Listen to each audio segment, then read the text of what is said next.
Hey, what's going on, everyone? This is Mitch. Good Monday evening to you all. Hope you guys are doing well out there.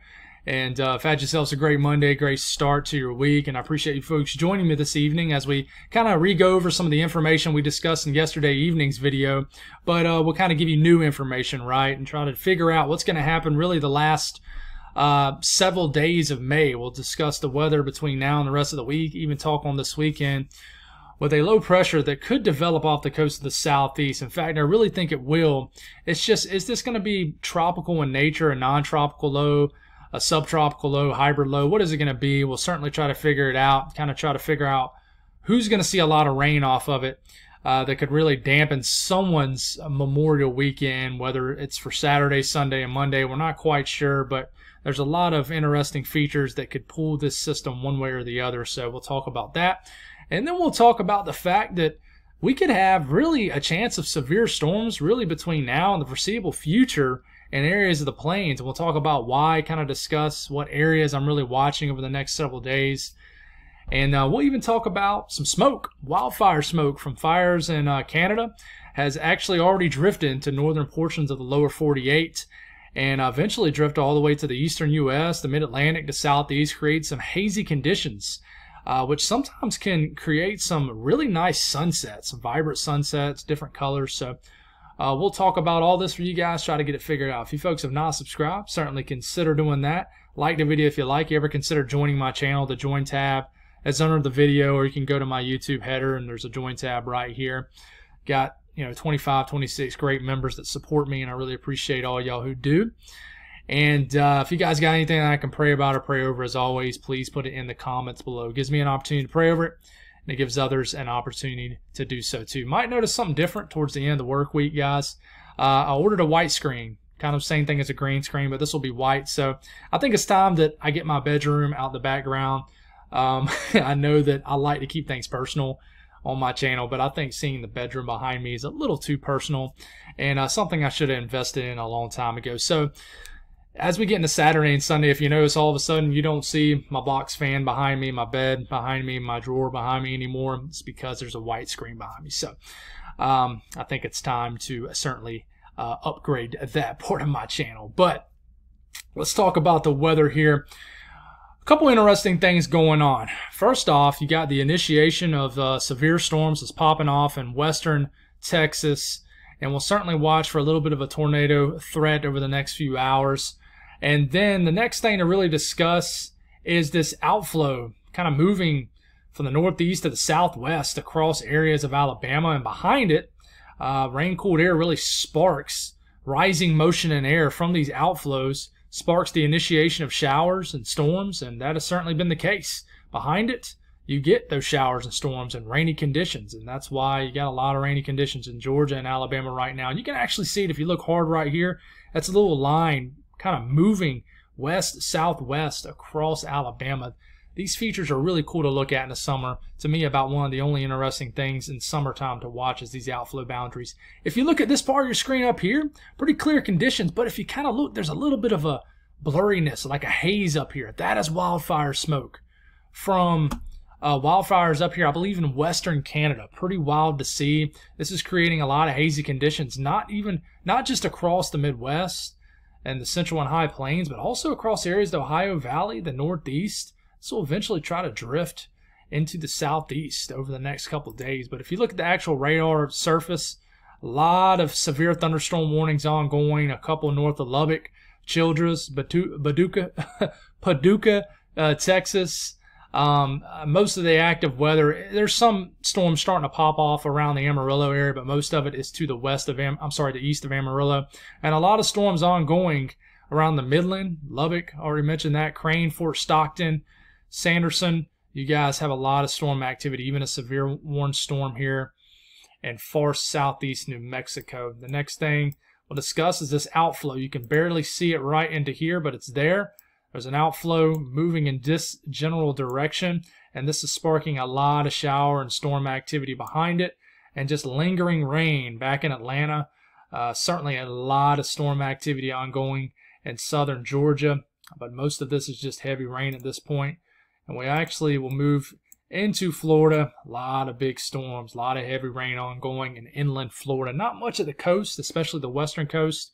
Definitely raining in the eastern shorelines of Florida, but yeah, definitely some big time storms. But we'll continue to have this slight risk overnight tonight. We'll watch out for these storms. Damaging winds, hail's the biggest threat with this. But moving forward here, the system that had a 10% chance of developing is now a 0% chance of developing. And really why is because if you look at it, it has a naked swirl out here. There is no mid-level convection over this, but it's pretty cool. You can actually see the low level kind of spin out here, but with nothing really protecting, I would say, the heart of this system. And there you can actually see this outflow pretty well here. It's pretty cool to look at, but nothing protecting this low level swirl. This will continue to weaken, and at the same time, this is delivering a lot of moisture, clouds, showers, storm activity into Bermuda. But it's definitely completely decoupled now, which means the low-level circulation and any kind of mid-level convection, because there's definitely no mid-level circulation, is completely decoupled from one another. It's detached and displaced in general from this westerly shear. So it's cool checking out this swirl, though. It just lets us know that, hey, you know, it's starting to get a little bit deeper into the year, a little bit deeper and closer to hurricane season.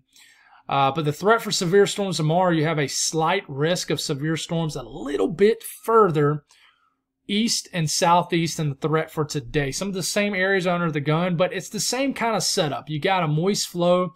Lapse rates are supportive for certainly a lot of energy in the atmosphere. The mixed layer cape will be higher, I would say, tomorrow than it was today or is today. But still, same kind of threat, just a 2% risk of a tornado. Right here in this portion of Texas, winds, 15% risk of winds pushing 50 knots or higher. That's around 55 to 60 miles per hour. Hail threat, 15% risk in 1 inch in diameter or larger hail. And you also have a risk of severe storms in kind of the same areas in Florida as you had today, kind of the same scenario. We'll talk about that in the morning. But really, if you look at what's going on, we'll look at the latest HRRR model. We only can look at pivotal weather because Weather Bell is not running yet with the 18Z HRRR model, but kind of the same deal. Storms will initiate, but a little bit further east, so they'll fire up in kind of the same areas that it's storming right now in Texas, and then they'll drift, and we'll watch a little complex area of storms that kind of drifts into the heart of Texas. How much do they kind of maintain themselves into the late evening, overnight hours tomorrow?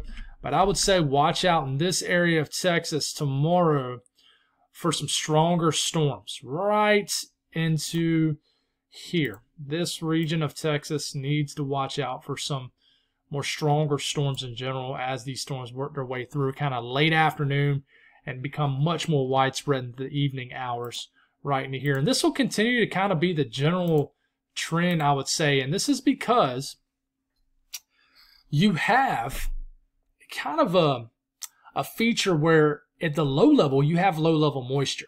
So you have a low level southeasterly flow that's allowing for kind of a relatively skinny corridor of moist air. I mean, relatively speaking, dew points in the 50s in these higher elevations of like the Rockies and these higher plain areas like the plateau. This is a huge plateau in the plains. I mean, people don't realize, but even though it's very flat in these portions of the central and high plains, you're very elevated.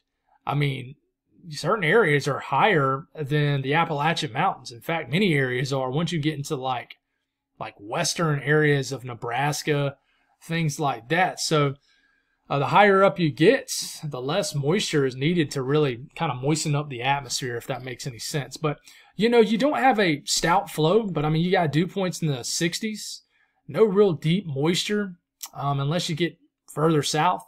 But you keep going and you look at these wind barbs right here. We just keep it rolling here. It's a very weak flow. Very, very weak flow. But these wind barbs are generally coming out the southeast. Most of them are.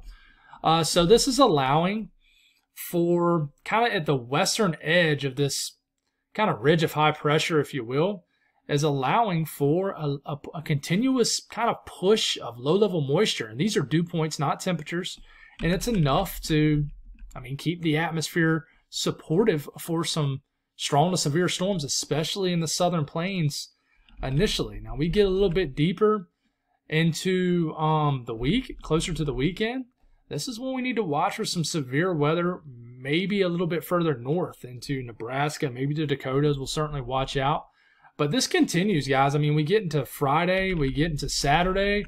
A continuous little funnel of moisture, southeasterly flow, will keep these marginal to slight risk of severe storms up for the south central U.S. as you have this low-level moisture here. But over here, you have more stable dry air, dew points in the 40s, 30s, 50s. But you see this big plume of more moist air right here. This is that push of potential tropical moisture that we're going to talk about here in a minute. But definitely a consistent little skinny corridor of moist air that keeps, it's not really skinny, it's much more broad in Oklahoma and especially Texas, but this little, in general, southeasterly low-level flow, and the low levels, I'm talking about 5,000, 6,000 feet up in the air, it's crazy, and about 10, 11, 12,000 feet up in the air, these wind barbs are coming more so out the north. So you only got this flow at the low levels, and this continues. I mean, you get into, well into the weekend, get into next week, and then we watch for any kind of change in the pattern in general. But with a consistent low-level moisture, this is mixed layer Cape, you consistently have storm fuel down here in Texas. I mean, you get into Thursday, still got fuel, right? You get into Friday afternoon. These consistent dry line kind of setups. Dry line meaning you got basically a line separating desert dry air with kind of moist air out the southeast, off the Gulf of Mexico. So you continuously have this, but even with this omega block setup that you probably have heard many times from other weather videos, yes, this is going to probably prevent any big-time severe weather outbreak, but with this little skinny corridor of low-level moisture, and with this brings a corridor of storm fuel, Cape, the available potential in the atmosphere, and for these storms to develop, you're going to have a chance for strong to severe storms each and every day for the foreseeable future. So what many people don't realize is, I mean, eastern Colorado is flat. Flat regions. I mean, so if you're a storm chaser, there's a lot of people saying May is dead, but really if you're going out trying to look for a photogenic shot of a nice storm, it's a little tornado threat, but for photogenic storms, it's a pretty decent setup. There's a YouTube channel that I follow. It's called Convective Chronicles, and he gets much more in depth of these setups. He can explain it a good bit better than I can, but I love his discussions. Just like the Levi guy with I can't think of his last name, but he's the guy that owns Tropical Tidbits. He excels with explaining the tropics. I've learned a lot from both, and that's what it's all about. You never stop learning. You never stop learning. But you continue into Friday. You continue to have these episodes where the Cape spikes. I mean, you get into Saturday and you got, Cape levels well over 2,000 to 3,000 joules per kilogram down here in Texas. So we'll certainly watch this. It looks like you definitely have each and every day between now and at least maybe all the way through the end of May, a pattern that sets up for at least a chance for strong to severe storms each and every day, kind of like today and tomorrow. And speaking, of getting past tomorrow, you get into Wednesday, you have a marginal risk, kind of in these same areas, right? Marginal risk of severe storms. Even with the omega block over here, kind of with a lot of sinking air stabilizing the conditions right into this region, mixed with the fact that, you got like a kind of an upper low feature that's going to get into the picture. So you got to have a ridge of high pressure right into this region. Okay, it's kind of weaker, but it's there. But then you have an upper low right in here. So I won't get too far ahead of myself, but we'll discuss that here in a second. But, you even get into Wednesday, a marginal risk for severe storms. And I can almost guarantee you this will get upgraded to a slight risk. Okay? And then you get into day 4 to day 8. All of it says predictability too low. And if you read the discussion down here, it says you have medium model range guidance has begun to advertise a more defined omega block pattern. So you're going to continuously get this blocking pattern, which is going to continuously bake the northern part of the country and areas of Canada. But, what's going to happen with the piece of energy in the southwest? Does it eject eventually? And it talks about that here too. and that's something we need to discuss. But I can almost guarantee you that you can consistently, somewhere in the plains, the middle of the country, consistently have at least a marginal to slight risk of severe storms each and every day. So it's just, I just don't see a big threat. And here's another way to look at it. This is 500 millibar heights and anomalies here. The kind of the warmer colors you see, the reds, the oranges, that it's ridge of high pressure, right? And this is really the highest, strongest signal is up here in Canada. But this is an upper ridge building all the way into this region. Now, you're wondering what this blue is. This is kind of an area of low pressure, kind of an upper level low. And we got to watch this, because what happens here is you have competing currents that kind of go around this area, and it surges in winds from the north, but you still at the low levels keep this southeasterly flow that keeps moist air riding into this region. Now, there's so much going, there's so much always to explain, and I try to explain it the best way I can. But if you look at this blue here, this is a little shortwave piece of energy that could, little piece of energy kind of eject into somewhere into this part of the country. This could create more severe weather in this region later in the week into the weekend. We'll certainly watch for that. But in general, let's get this off the screen here. We'll continue to try to figure out what this little upper level low is going to do, which this could help aid and actually pull in this low pressure into the southeast. But this could actually retrograde, which means it could actually back up. So these little cutoff lows, they get kind of cut off from this trough up here, right? And as we get into late in the week, this just kind of, it's kind of lost in the flow. There's a block up top. It can't go anywhere. So it kind of drifts around. This creates its own weather sometimes. And this will be a factor in severe weather, and this will be a factor on weather in the southeast in general. So it's tough to explain, especially when you kind of talk into the future. Each day, a day out is much easier to explain, if that makes any sense. But let's talk about the southeast system. As we get in later in the work week, here's this low pressure that tries to form. It's the latest GFS. Okay, let's see if the 18Z GFS is out yet, and it's not. Models are loading very slow today.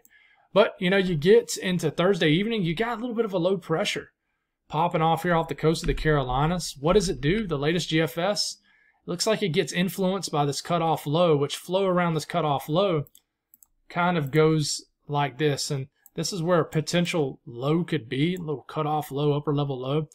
And in general, the flow around this low kind of goes like this. So this will try to pull this feature inward, kind of into the southeast. Does it happen? Is there enough of a pull? Not quite sure. That's what we need to figure out. And they say upper level lows is a weatherman's woes, and that is because they are notoriously hard to figure out. And this will be very difficult to figure out also. But the GFS pulls a big slug of moisture into the Carolinas sometime Friday into Saturday, creates a washout for most of the Carolinas, even up into the southern and central Appalachian Mountains into Sunday morning. And then little cutoff low could swing some weather into this region. Yeah, so between low pressure in the southeast and some kind of cutoff low feature over the eastern U.S. in general, it could make for a lot of rain, a lot of chances of rain across the eastern, especially southeastern U.S. You look at the European, same kind of deal, shows a huge area of moisture. This is getting into Friday morning, and it slingshots, a little bit of a couple hours missing here, but it slingshots this moisture, just like the GFS, right into especially North Carolina as we get into Saturday. And we'll watch to see how much this tries to strengthen off the coast of the southeast. Canadian's a little different now. A Canadian develops a low pressure a little bit later, but it heads it on off the coast and doesn't really do much of anything. But we'll watch rainfall. This is rainfall between now and next Tuesday afternoon. Florida, regardless, is going to get a lot of rain. There's going to be areas that get much more rain. That's 2 to 4 inches of rain easy. But the one wild card is the eastern areas of the Carolinas, and even all the way up into the Delmarva mid-Atlantic region. Some areas could get more rain than this, but we're watching the coastline of the Carolinas. for a widespread rain. This definitely will affect anybody taking a vacation. A lot of people do, taking vacation Memorial Weekend, Memorial Day weekend along the Carolina coastline, even up to Virginia to Delmarva. So definitely keep your eye on this. This definitely could create some tricky conditions. But talking about this smoke, I don't discuss this much at all. But obviously, the more vibrant colors you see, that's the thicker the smoke is. And if you look kind of in this region, you already have some smoke showing up.